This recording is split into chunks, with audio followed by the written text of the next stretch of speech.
Hello my dear friends, कैसे हैं आप सब। आई होप आप सब बहुत अच्छे से हैं। तो आज की वीडियो काफ़ी इंटरेस्टिंग होने वाली है, तो वीडियो को स्किप किए बिना एंड तक देखिएगा। ठीक है जी। तो आज की वीडियो में हम डिस्कस करेंगे कि सूट की फिटिंग अच्छी क्यों नहीं आती है। सिलाई सीखने के बावजूद, अच्छी तरह से नाप लेने के बावजूद भी हमारे सूट की फिटिंग अच्छी नहीं आती है। कभी यहाँ से झोल आ जाता है, तो कभी लूज़ हो जाता है, तो कभी टाइट हो जाता है। तीरा कितना रखना है, आर्म होल कितना रखना है, आपको आज मैं 5 to 6 स्टेप ऐसे बताऊंगी कि आपके सूट की फिटिंग अच्छी आना स्टार्ट हो जाएगी। तो आज हम ये कुछ एक पॉइंट आपसे डिस्कस करेंगे और आप इन्हें अपनी नोटबुक पे उतार लीजिएगा और ये वाले स्टेप आप ज़रूर से फॉलो कीजिएगा, जिससे कि आपकी फिटिंग में काफ़ी सुधार आएगा, आपकी स्टिचिंग में सुधार आएगा। ठीक है जी। तो आइए वीडियो स्टार्ट करते हैं। तो ये देखिए, मैंने एक शर्ट पे ड्राफ्ट करके रखा है, जिसमें मैंने फ्रंट की कटिंग नहीं की है अभी, और मैंने सिर्फ ड्राफ्ट किया है। तो इसमें मैंने आपको 5 to 6 स्टेप में आपको क्लियर करवाऊंगी, जिसे आपने नोट कर लेना है अपने बुक के ऊपर। ठीक है। तो ये देखिए, यहाँ से हमारी फिटिंग होती है। जितना भी हमारा नाप होता है उसका 1/4 करके हमने बस्ट के पास, कमर के पास और हिप के पास लेना होता है। तो वो निशान मैंने ऑलरेडी लगा रखे हैं। ठीक है। तो मैं इनको आपको क्लेरिफाई करवाती हूँ। ठीक है। तो 1 बाय 1 मैं आपको एक एक स्टेप बताऊँगी। ये देखिए, ये मेरा फ्रंट और बैक पल्ला है। तो ये देखिए, मैंने बैक नेक की कटिंग करके रखी है, और बैक नेक की कटिंग जितना भी हमारा बैक नेक डीप होता है उसी के हिसाब से हमारा तीरा आता है। तो यहाँ पर मेरा बैक नेक जो है वो 6.5 इंच है। ठीक है। तो उसी हिसाब से मैंने तीरा लिया है। अगर आपका बैक नेक छोटा है, जितना बैक नेक छोटा होगा तीरा उतना ही ज़्यादा होता है। तो यहाँ पर मैं आपको एक ड्राइंग के ऊपर समझाती हूँ।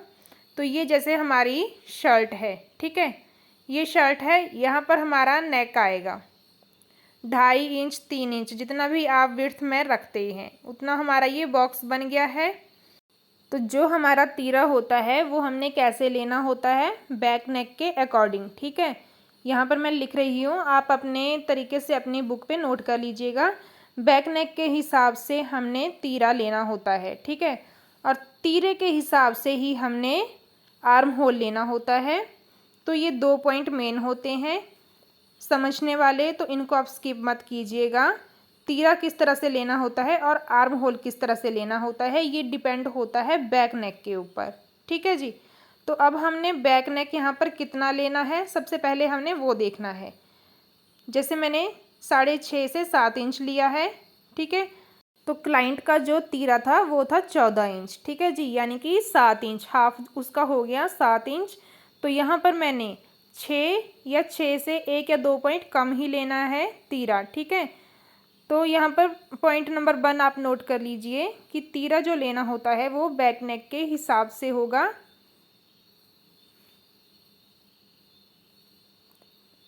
बैक नेक के अकॉर्डिंग हमने तीरा लेना है। ये पॉइंट नंबर 1 आप नोट कर लीजिए। और पॉइंट नंबर 2 कि तीरे के अकॉर्डिंग ही हमने आर्म होल लेना है। ठीक है। तो पॉइंट 2 भी आप नोट कर लीजिए कि तीरे के अकॉर्डिंग हमने आर्म होल लेना है।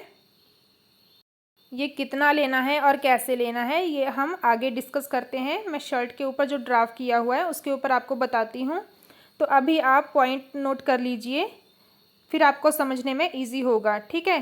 तो ये हो गया हमारा। अब पॉइंट नंबर 3 आता है हमारा जो फ्रंट का नेक होता है वो पीछे क्यों जाता है। ठीक है। तो उसकी सारी प्रॉब्लम यहाँ पर होती है।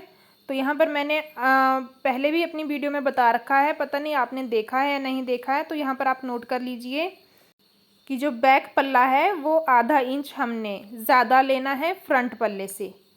ठीक है। इसकी जो लेंथ है वो हमने आधा इंच ज़्यादा लेनी है, जिससे कि हमारी जो फ्रंट नेक की प्रॉब्लम होती है, जो पीछे जाता है, वो नहीं जाएगा। ठीक है। तो ये आपने नोट कर लेना है। ये आपने हर शर्ट में इसी तरह से लेना है, ½ इंच ज़्यादा। ओके। यहाँ पर मैं आपको दिखाती हूँ मोड़ के। ये देखिए, जब हम स्टिच करेंगे ना तो ये इस तरह से आएगा, जिससे कि हमारा फ्रंट नेक जो है वो जहाँ पर हमारा होगा वहीं पर रहेगा। ये ना तो पीछे जाएगा और ना ही यहाँ से वहाँ जाएगा। ठीक है। तो इसकी फिटिंग बहुत अच्छी आएगी। आपने इसको नोट करना है और इसको आपने हर अपने सूट में अप्लाई करना है। अब आता है हमारा नंबर 4, ठीक है। तो यहाँ से हमारी जो फिटिंग होती है, जितना भी हमने 1/4 लिया होता है, जैसे हमारी ब्रेस्ट है उसका हमने 1/4 लिया होता है, ठीक है। तो उसमें हमने 1/2 इंच अंदर की तरफ लेना है। ये देखिए ब्रेस्ट के पास से हमने 1/2 इंच अंदर की तरफ लेना है। तो इसको पॉइंट को आपने नोट कर लेना है। ये भी आपने हर शर्ट में अप्लाई करना है। अगर आपको अपर बस्ट और लोअर बस्ट का नाप लेने का पता नहीं चलता है तो आपने ये वाला पॉइंट ज़रूर से अप्लाई करना है, इससे आपकी फिटिंग बहुत अच्छी आएगी। यहाँ से इस तरह से शेप देनी है हल्की सी गोलाई में। तो अब आता है हमारा स्टेप नंबर 5, ठीक है। तो स्टेप नंबर 5 होगा हमारा टमी, ठीक है। टमी के पास से हमारी जो फिटिंग होती है, हम सीधी लाइन लगाते हैं कमर से हिप तक, ठीक है। तो ये हर किसी के लिए नहीं चलता है, किसी की टमी कम होती है तो किसी की टमी ज़्यादा होती है, उसी के अकॉर्डिंग हमने यहाँ से शेप देनी होती है। तो 5 नंबर आप टमी नोट कर लीजिएगा। अगर किसी की टमी कम है, सीधी लाइन से भी कम है, तो शेप अंदर की तरफ आएगी। अगर टमी ज़्यादा है तो शेप आपने बाहर की तरफ रखनी है हल्की सी। पॉइंट 2 पॉइंट काफ़ी होते हैं, 2 पॉइंट अंदर की तरफ कर लीजिए, 2 पॉइंट बाहर की तरफ कर लीजिए, ठीक है।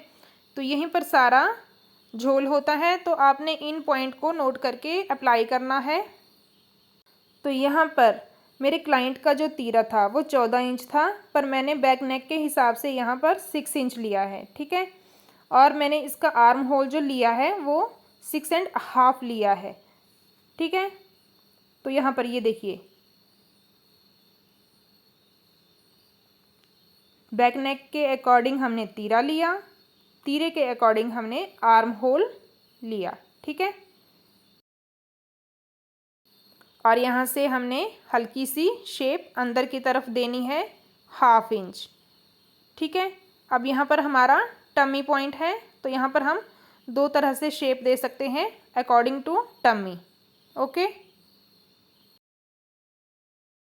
तो ये पॉइंट आप अप्लाई कीजिएगा, आपके सूट की फिटिंग काफ़ी अच्छी आएगी। और अगर आप मेरे चैनल पर नए हैं तो चैनल को सब्सक्राइब कर लीजिएगा और बेल आइकन को प्रेस कर लीजिएगा और मुझे सपोर्ट कीजिएगा, वीडियो को खूब शेयर कीजिएगा, ठीक है जी। और वीडियो अच्छी लगे तो कमेंट करके आपने ज़रूर बताना है, और नेक्स्ट आपकी क्या रिक्वायरमेंट है वो भी आपने ज़रूर से बताना है। तो वीडियो के एंड तक बने रहने के लिए थैंक यू।